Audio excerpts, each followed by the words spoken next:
All right, welcome to our February MiniCast. I believe this is our 5th MiniCast now. So welcome back to that. We want to recognize that February 1st was the Chinese New Year, and this year, 2022, is the year of the tiger. And just as importantly, in February is Black History Month. And I think Tenecia has something to tell us about Black History Month. I have something to say. Okay. Yes. So this is Black History Month. It does mark the beginning of Black History Month, and I got on my red, my black, my little Honda necklace, some green. So all of that stuff to really celebrate this federally recognized month that we have that is celebrated across our country, and a time to reflect on the contributions that Black Americans have made and to think about and have conversations about the struggles for racial justice. So Black History Month has become one of the most celebrated and cultural heritages of the calendar. This month can also serve as inspiration to schools and communities nationwide to organize local celebrations and to help serve as a reminder to buy Black and support Black-owned businesses and to amplify voices and experiences to do better in the spaces we live in and we work in and to foster allyship. So who started Black History Month? It's like, where did that even start from? So there was a guy known as Carter G. Woodson, known as the father of Black history. He developed Black History Month, and his parents were actually enslaved, and he was also an author, a historian, and the second African American to earn a PhD from Harvard University. He really recognized that the American education system offered very little information about the accomplishments of African American Blacks in our country. And so he founded first the Association of the Study of Negro Life and History, which is now called the Association for Study of African American Life and History. So he just really wanted to be able to provide history and information to really talk about the issues, the struggles, the celebrations, the accomplishments of Black people in our country. So then we always think about, well, why is it in February? That's like the shortest month of the year. Why we get the shortest month of the year, right? So actually he was intentional. He was intentional in choosing this as a month, as this also coincides with Frederick Douglass's birthday, because his birthday is this month, who was a famed abolitionist who escaped from slavery, and also because of President Abraham Lincoln, who formally abolished slavery. So he really was intentional in trying to honor and celebrate people who had a lot to do with freeing, with ending slavery in the country.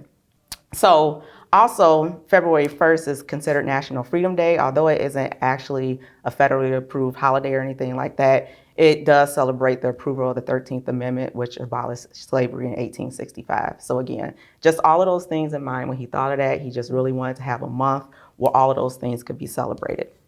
And although, like I said, February 1st, National Freedom Day, isn't a federal holiday, President Harry Truman recognized it as National Freedom Day in 1949. And he also urged people to kind of pause and kind of think about and contemplate all the different things that African Americans have contributed to this country.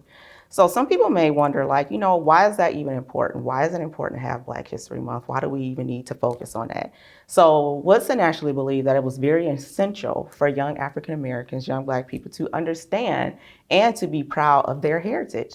So to really kind of, again, give that reflection of self, because he was quoted as saying, "Those who have no record of what their forebears have accomplished lose the inspiration what comes from the teaching of biography and history." So that's really important, right? Because representation matters. That's one of those things that we always have to remember and realize, is that seeing a reflection of yourself is truly empowering and truly inspiring, and really allows you to feel like you have a place in the spaces that you are in, and that you can actually accomplish those same goals and those same careers or same things in life that other people have when you see a reflection of self. So some of those cool things is also that, as you see in our little spread here, is that representation even matters in books. So It's always cool to go into the stores this time of year and kind of see these really inclusive selections that different companies have. And here, like I said, you can see this book with this hair, which just reminds me of me. And then the ABCs of Black History, talking about M is for melanin, and Who Are Your People. These books I actually did look through them and read them. So they're very good, and some things that even you, if you want to share that with anybody that you know or bring them into your classrooms, these are all good things to have. And I mean, lots of more selections out there during this month that people can check out and look at. But this is a time where you can really kind of take deeper dives into a lot of things that have to do with Black history this month. And even when we think about from an education standpoint and the things that we're exploring and teaching in Black history, we do want to focus on those issues of power, oppression, and racism so that we can have that awareness that these type of things really did happen to Blacks in America. And then also celebrate Black joy, celebrate Black love, celebrate Black identities. And other than heterosexual Christian middle class Black men, we want to look at all identities and across Black history and identities, and celebrate Black excellence. You know, a lot of times some things are not, we look at a lot of the negative things that happen in history to Black people and kind of focus on that. But we also want to celebrate and focus all of the awesome accomplishments that we have made in history as well, to really make sure that people understand and know all the accomplishments that we have contributed to America. So that's really important. So all these things we really need to pay attention to and take a deeper dive into this month. So make sure to be on the lookout for the monthly awareness highlights that we always drop the first Wednesday of the month. And that way you can take an even deeper dive into Black History Month. And then also you can take this opportunity to connect with our Pathfinders group, which is the third week of the month. So we have Pathfinders Week. So make sure you take time to connect with the Pathfinders groups as well. And speaking of Pathfinders, we have more Pathfinders opening up this month. I mean, not just this month, I'm sorry, next month, which is already going to be March, which is unbelievable because I feel like I was just saying in December, which was months ago, that we would be opening up in March, and it's already here. So we already have our race and ethnicity Pathfinders group, which our executive sponsor for that is Terry Leahy, our CEO and president. And then we also have the LGBTQ plus Pathfinder group that's already opened up.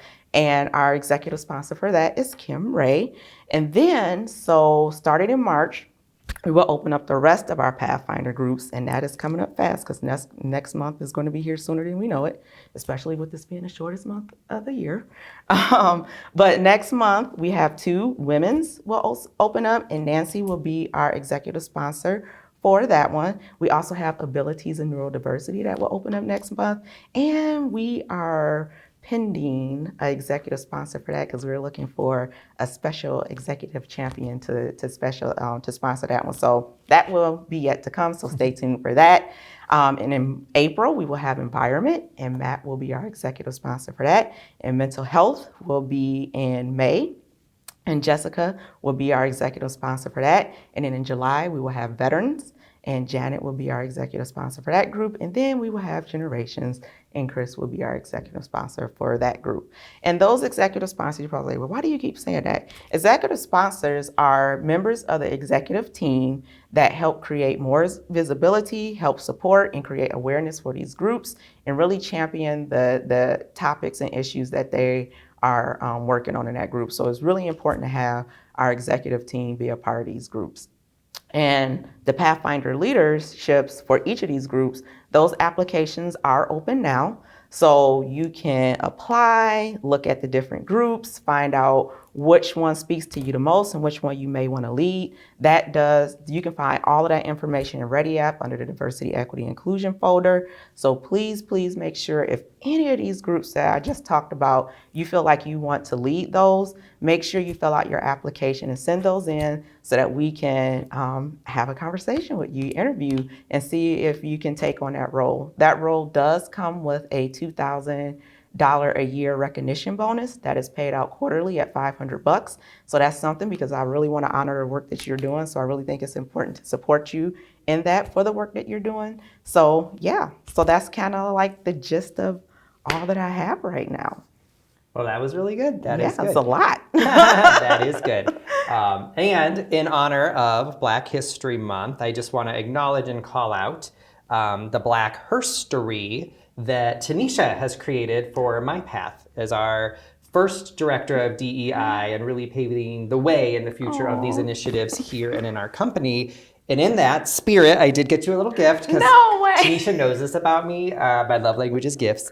But I got this. It's a bottle, and it says that you're unapologetically Black and proud 365. Oh my God, 365. 365. Thank you, so John. I want to just acknowledge. I know. That was like the most awkward hug on television. Yeah. Maybe not. There's been some weird ones. Yeah. But I also want to announce that our LGBTQ plus co-chair has been selected, and we're very excited that Eden Damro from GLS will be joining us as our co-chair. She's currently a case coordinator for GLS. She's been a strong advocate for the students, for the families for whom she works. She's been an active member in our LGBTQ plus Pathfinder group. She's also an active member in the ESOP team at GLS. So we're just very excited to have Eden join us in a leadership role for this group. And we look forward to how she's going to support our efforts and what we're going to do and join our team. And never fear, we will at one time have Eden on here as a special guest. I don't know that she knows that yet. So if she's watching this, she's finding it out. But that's okay. And the other thing I want to just let people know is that Tenecia, Terry Leahy, and myself will be headed to Florida in April. To present at the ANCOR conference. So we are going to be presenting on the efforts that we have been doing in a human service industry around DEI, specifically around our Pathfinder groups and what we call owner resource groups, but most people call employee resource groups, because we really have been able to lead the way in a lot of ways for that as people are working through this. We want to be able to share that knowledge and spread the knowledge with other folks. So we're very excited to be able to do that, and we'll be doing that and hitting the road in April. So that is it. Those are mine. Yeah, thank you so much, John. And man, that was so nice. Thank you so much. That was like Try genuine. not to throw her off because she had no idea. I did not. That was like literal, genuine surprise right here, live in action. So thank you so much. Dropped your mic and everything. I know, I dropped my mic. We had real studio problems going on in here.